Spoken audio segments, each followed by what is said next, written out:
Olá, sejam bem-vindos à nossa terceira aula do Aprender e Estudar em Casa. Convosco novamente o vosso professor de Comunicação e Expressão, Arnaldo Rodrigues, para os alunos do 12º ano de escolaridade das áreas Científico, Tecnológico, Económico, Social e Artes, aos quais aproveito para uma vez mais deixar aquela saudação cordial e isto extensivo aos amigos, aos professores, pais ou encarregados de educação que porventura neste momento estejam também a assistir connosco em casa esta aula devido à pandemia global que ainda se vive no país e também fora do país. Por isso não se esqueça, agora é a hora de redobrarmos as regras de prevenção enquanto aguardamos que a situação brevemente volte à normalidade.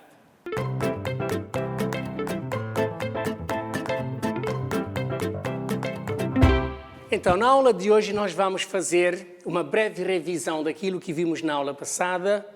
Nós vamos resolver um exercício que foi deixado propositadamente para esta aula, que é para vocês consolidarem melhor os conteúdos que conseguiram aprender na aula passada, depois da qual vamos fazer a introdução ao estudo dos atos de fala, para no final da aula nós fazermos a leitura e a análise do texto Quando Dizer é Fazer, de Austin.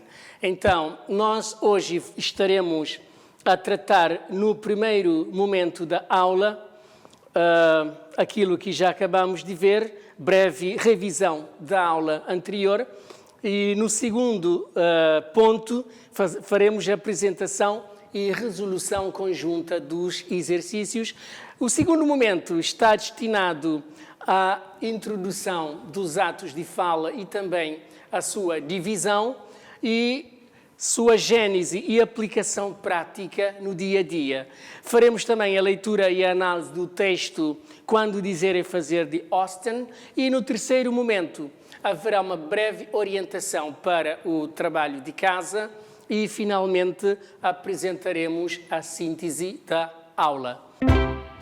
Então, na aula passada nós vimos que havia uma relação direta entre as funções da linguagem e todos os elementos que tomam parte no processo da comunicação.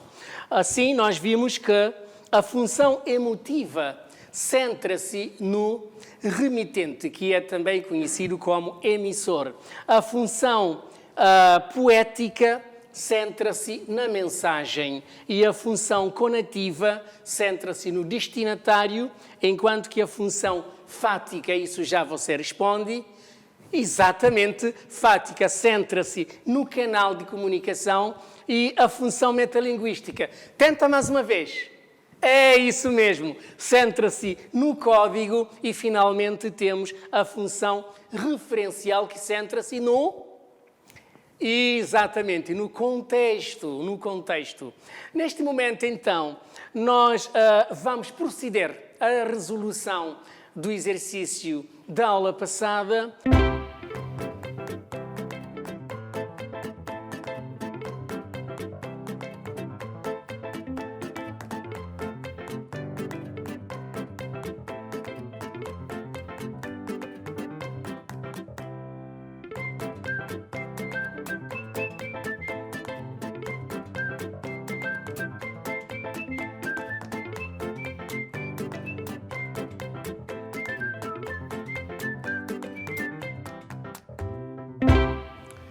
Ok, chegou o momento então de vermos quais são as respostas que cabem a cada linha.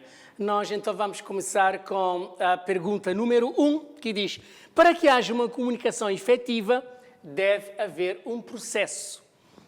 1.1 diz: sem visualizar o teu caderno ou bloco de notas, quais são os elementos que interferem no processo da comunicação? Exatamente. A resposta é claramente: os elementos que interferem no processo da comunicação são emissor, também conhecido com o nome de autor, locutor ou alocutor, ou ainda remitente. Depois nós temos a mensagem e depois temos o receptor, leitor ou locutário, também conhecido com o nome de destinatário, e depois temos o canal de comunicação, o contexto, também conhecido com o nome de referente, e finalmente o código. Pergunta número 2. Aponta as funções de linguagem que acabaste de rever. Água para beber. Então, nós temos as funções de linguagem revistas são função de linguagem emotiva ou expressiva, função de linguagem poética ou estética, apelativa, referencial, fática e metalinguística. Assim, nós vamos para a pergunta 3. Através da descrição textual abaixo, descobre a função de linguagem a que se referem as seguintes alíneas. A linha A. O extrato destaca a forma como a mensagem é elaborada, considerando-se a seleção, combinação e sonoridade do texto. Esta resposta é claramente função de linguagem poética. Porquê? Porque é a função de linguagem poética que analisa o como, em vez de o que se dizer. Portanto, o como e o formato da mensagem.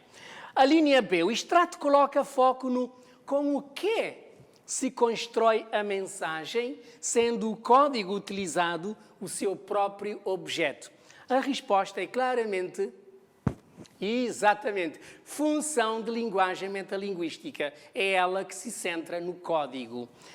Então, nós vamos passar para a linha C. O extrato orienta-se no para quem se dirige a mensagem, estimulando a mudança do seu comportamento. Ora, quando é para quem, nós temos a resposta que o foco é claramente no interlocutor, ou seja, que visa convencê-lo a algo. Quando isso acontece, o nome dessa função é apelativa ou ainda conativa. A linha D, o extrato põe ênfase sobre o que versa a mensagem apresentada com palavras precisas e objetivas. A resposta é claramente, diga lá outra vez, exatamente, a resposta é quem fala sobre o conteúdo em si é sempre a função referencial, ou seja, ele vai procurar apenas em passar a informação, o recado. E, já sabem, isso sempre num tom informativo. A linha E. O extrato focaliza o quem, mostrando seu posicionamento e suas impressões pessoais de palavras. A resposta é claramente função de linguagem emotiva ou expressiva, porque quando o foco cai no quem, a função é emotiva ou expressiva, porque trata-se de um sujeito lírico. Depois nós temos a linha F, é a última linha do nosso exercício, e você vai responder isso também. O extrato destaca palavras e expressões repetidas numa mensagem. Que coisa simples! E essa mensagem dialogada. Então a resposta, eu já sabia que você ia descobrir, a resposta é claramente função de linguagem fática, ou seja, é na função de linguagem fática onde há preocupação em estabelecer apenas o contacto entre o emissor e o receptor, desentupindo assim o canal para que haja uma comunicação de qualidade e sem ruídos. Entrando então na nossa aula de hoje, que eu já havia, portanto, dito que nós vamos analisar esses elementos de comunicação e as funções de linguagem que vocês já viram, tiveram todos os nomes praticamente substituídos por novas terminologias. Nós vamos aplicar agora novos conhecimentos terminológicos, portanto, emissor passou para, como podem ver, locutor, receptor passou para alocutário ou interlocutor, a mensagem, vamos passar a dizer enunciado, o contexto ou referente trata, portanto, da informação e o canal de comunicação vai incidir diretamente sobre o contexto ou a situação comunicativa e o código é, portanto, elemento com o qual se fará a realização semântica ou lexical do texto. nós então vamos debruçar sobre algumas questões de reflexão, quanto mais não seja, para que tenhamos uma ideia mais clara sobre a matéria de hoje. Então, em que consiste a teoria dos atos de fala? Quem inventou essa teoria? 1, 2, 3, 4, 5 pessoas? Com que objetivo o fizeram? Vamos ver se conseguimos encontrar resposta para isso. Ora, a teoria dos atos de fala, também conhecido como atos ilocutórios, encontra sua divisão em 3 blocos. Nós temos atos locutórios, temos atos ilocutórios e temos atos perlocutórios. A origem desses atos, portanto, locutórios, ilocutórios, perlocutórios, encontram a sua origem no Searle e também no Austin, dos Estados Unidos da América e da Inglaterra, respectivamente. Por que motivo Searle e Austin inventaram uma nova teoria dos atos de fala? O motivo é que eles, de tanto refletirem sobre os 4 tipos tradicionais de frases que nós temos. Nós conhecemos então frases imperativas, enquanto tipo e quanto forma podem ser afirmativas ou negativas. Nós temos frases interrogativas, nós temos tipo de frases exclamativas e temos tipo de frase imperativa. Ora, com a frase ou o tipo de frase declarativo, existe a função de linguagem informativa ou referencial, porque você passa uma informação. Com o tipo de frase exclamativo, existe a função de linguagem emotiva, porque você expressa um pensamento ou emoção. Com o tipo de frase interrogativo, existe a função de linguagem apelativa, porque ao fazer uma pergunta, você está solicitando ou apelando por uma resposta.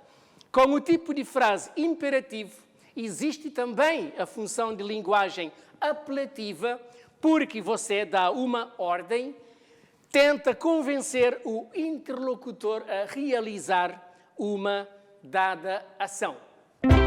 E agora? Onde é que estão as outras 1001 situações ou intenções comunicativas diferentes que praticamos todos os dias, digamos assim, tipo repreender, censurar alguém por um comportamento inadequado, assumir um compromisso, entre outras situações que vamos analisar mais adiante. Então, foi assim que os linguistas chegaram à conclusão de que atos de fala é pôr a língua em ação, é pôr a língua em realização através da comunicação em suas diferentes formas. Se não vejamos, Austin diz que nós, em relação aos atos de fala, nós encontramos 3 níveis diferentes. Portanto, nível 1, temos atos locutórios. O que é um ato locutório? Ora, tudo que sai da nossa boca e que pretendemos comunicar com isso alguma coisa, nós podemos considerar um ato em si locutório. Então, se você está a passar uma informação, se você está a dar uma ordem, você faz um pedido, qualquer coisa que sai da nossa boca, você está dentro de um ato locutório. Se eu neste momento disser, por exemplo, apaga as luzes, é um ato locutório. Porque ato locutório o quê? É a ação em si de falar. Então, nós temos exemplo. Sobe para 402 o número de infectados pelo coronavírus em Cabo Verde. Não está em Cabo Verde, mas já sabemos que é a nossa realidade de momento face a essa pandemia global. Então, veja, qualquer coisa que é dita ou que sai da nossa boca é um ato locutório. Aqui então temos um ato locutório, desde que esteja de acordo com duas coisas interessantes que eu até sublinhei para vocês não se esquecerem disso. Desde que esteja de acordo com as regras da gramática e o auxílio do léxico. Segundo bloco, atos ilocutórios. O que é um ato ou o que são atos ilocutórios? Tratam-se de atos de fala por meio dos quais se atribui a um enunciado ou uma preposição uma certa força, também chamada força ilocutória.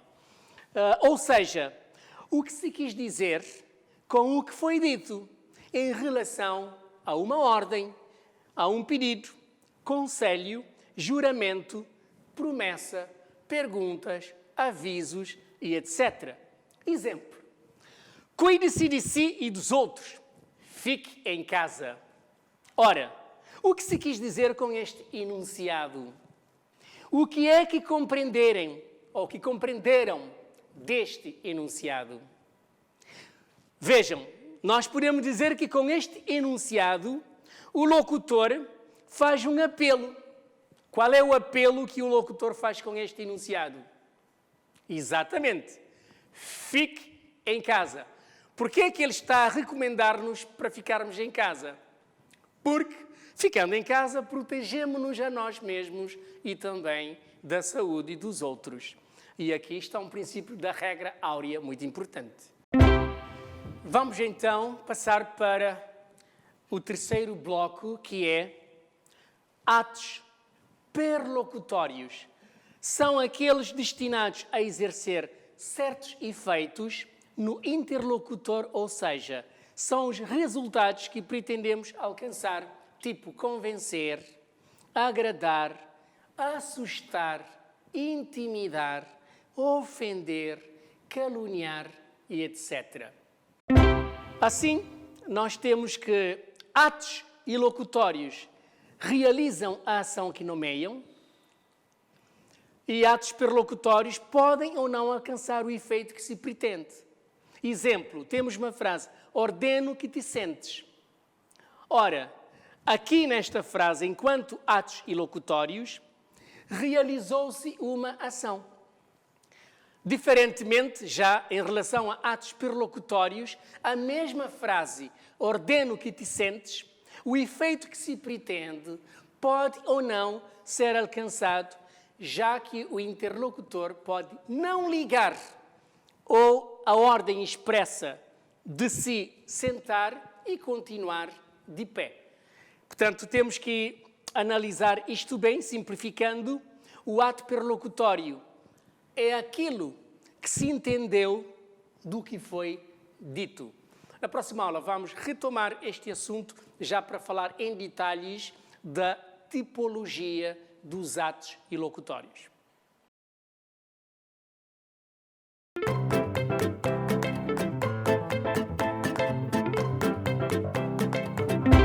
Vamos então à nossa síntese da aula. Nós acabamos então de ver durante esta aula uma breve revisão da aula anterior para consolidação daquilo que aprendemos na aula passada e nós corrigimos ainda um exercício relativo às funções de linguagem e também aos elementos que interferem no processo da comunicação. Creio que agora vocês consolidaram muito melhor aquela matéria e também, de seguida nós fizemos introdução ao estudo dos atos ilocutórios ou atos de fala. E, por último, nós vimos a sua divisão, de acordo com a visão de Austin, que considera, portanto, atos de fala numa divisão tripartido, em que, no primeiro plano, ele coloca os atos locutórios, que é tudo que sai da nossa boca.